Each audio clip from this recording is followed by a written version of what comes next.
Ang ingredients ani balanghoy, nilunga ka balanghoy, isa ka cup na pure gata, isa ka cup na gatas, isa ka 300 grams na butter.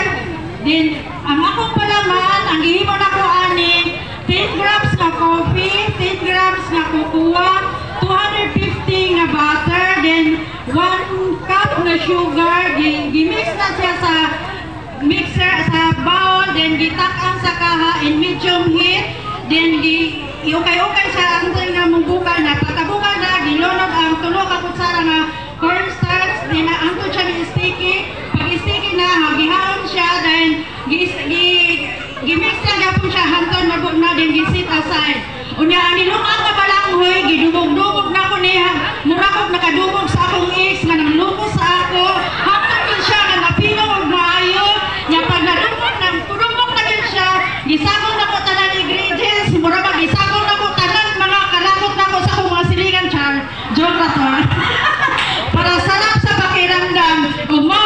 Pag gi-play na ko siya sa atong molder, then ako din yan sa gibutangan sa akong palaman, gi-roll na ko siya niya, then slice, mo na din siya ang resulta.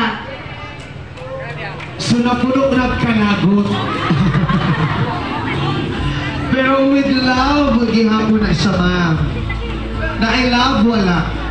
Na daw ko gihapon.